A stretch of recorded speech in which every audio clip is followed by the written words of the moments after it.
नमस्कार मैत्रिणींनो, सिंपल मेजवानी मराठीमध्ये आज आपण जगातील सगळ्यात सोप्या पद्धतीने कढईभर फुलणारे रेशनच्या तांदळाचे पापड करणार आहोत। पापड करायला खूप सोपे आहेत। पीठ तयार करायचं काम नाही किंवा खिची सुद्धा घ्यायचं काम नाही। ज्यांना पापडाची खिची घेता येत नाही त्यांनी ही पापड आवर्जून ट्राय करा। अजिबातही फेल न होणारी रेसिपी आहे। पापड बघू शकता, अजिबातही तेलकट होत नाहीत, मस्त खमंग आणि कुरकुरीत होतात। तर हे पापड करण्यासाठी इथे एक मोठी वाटी भरून मी रेशनचे तांदूळ घेतले आहेत। तांदूळ कुठल्याही भांड्याने मोजून घेऊ शकता। तांदूळ स्वच्छ निवडून घ्यायचे आणि त्यानंतर स्वच्छ धुवून घ्यायचे, कारण रेशनच्या तांदळाला बऱ्याचपैकी धूळ असते। तर एक 3 ते 4 वेळा छान चोळून हे तांदूळ आपण धुवून घेणार आहोत।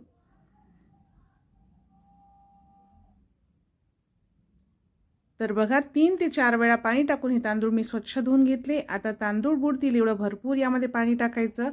झाकण ठेवून एक रात्रभर हे तांदूळ भिजून घेऊया। दुसऱ्या दिवशी सकाळी ज्या वाटीने तांदूळ घेतले होते त्या वाटीने 4 वाटी पाणी कुकरमध्ये टाकायचं आहे, म्हणजे तांदळाच्या 4 पट पाणी आपण इथे घेणार आहोत। तर 1 वाटी तांदळासाठी 4 वाट्या पाणी आपण इथे घेतलं आहे। आता कुकरवर झाकण ठेवायचं आणि पाणी छान गरम करून घ्यायचं। तर बघा, आता आपलं पाणी व्यवस्थित असं गरम झालं आहे। तर आता यामध्ये चवीनुसार मीठ टाकायचं। एक मोठ्या वाटी तांदळासाठी इथे मी 1 चमचा भरून मीठ घातलं आहे। पापडामध्ये मीठ कमीच टाकायचं, कारण वाळल्यानंतर पापड जास्त खारट होऊ शकतात। आता रात्रभर भिजवले जे तांदूळ होते त्यामधलं पाणी काढून टाकलं आणि ते तांदूळ या कुकरमध्ये टाकायचे। मीठ आणि तांदूळ टाकल्यानंतर व्यवस्थित असं मिक्स करून घ्यायचं आणि ते झाकण बंद करून हाय फ्लेमवर 1 व स्लो फ्लेमवर 3 ते 4 अशा 5 शिट्ट्या या कुकरच्या काढून घ्यायच्या। तर बघा, हाय फ्लेमवर 1 व स्लो फ्लेमवर 4 शिट्ट्या काढून घेतल्या। कुकरची पूर्ण वाफ निघून गेली आहे आणि तांदूळ छान असे शिजले आहेत। तर आता यामध्ये 1 चमचा पापड खार, 1 चमचा जिरे, 4 ते 5 हिरवी मिरचीचा ठेचा इथे करून घेतला आहे तो टाकूया आणि भरपूर अशी बारीक कापलेली कोथिंबीर आणि आता सगळं साहित्य व्यवस्थित असं मिक्स करून घ्यायचं। तुम्हाला इथे दिसतच आहे की आपले तांदूळ किती मस्त छान प्लेन असे शिजलेले आहेत। तांदूळ छान रात्रभर भिजून घेतलेले होते। त्यानंतर तांदूळाच्या 4 पट पाणी टाकून हे तांदूळ आपण शिजवून घेतले। बघा, मस्त प्लेन असे तांदूळ शिजले आहेत। सगळं साहित्य टाकल्यानंतर व्यवस्थित असे मिक्स करून घेतले आणि पापडासाठीचं मिश्रण इथे तयार आहे।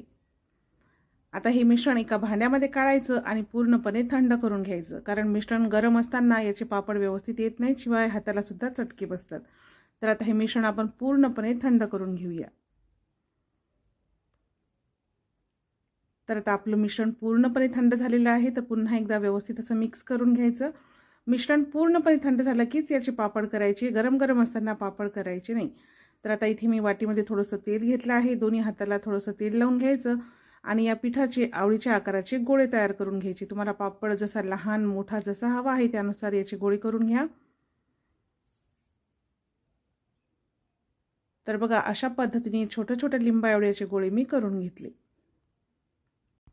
पापड करण्यासाठी खाली प्लास्टिकचा मोठा पेपर अंथरून घेतला आहे। याला तेल वगैरे लावण्याची काही गरज नाही।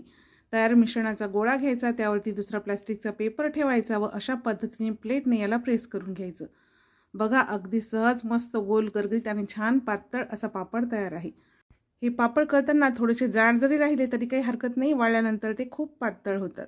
तर अशाच पद्धतीने सगळे पापड आपण करून घेणार आहोत। आहेत की नाही जगातील सगळ्यात सोप्या पद्धतीने केलेले पापड?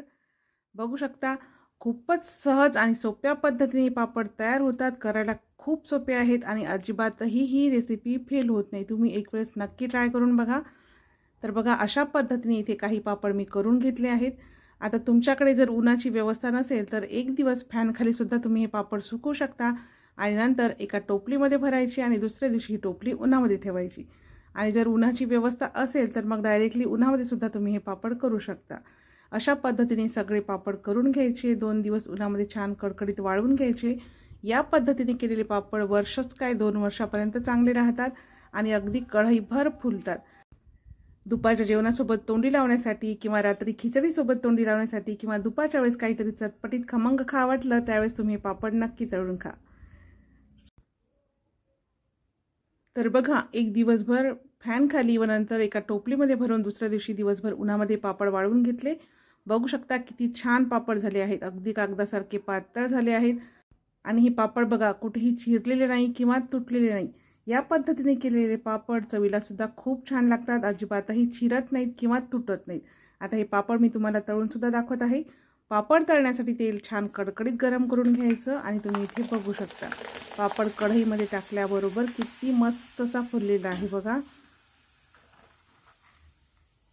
खूपच मस्त कढईभर हे पापड फुलतात, छान हलके कुरकुरीत होतात आणि चवीला अतिशय खमंग असे लागतात। बघा इथे मी तुम्हाला 1 2 ते 3 पापड तळून दाखवत आहे।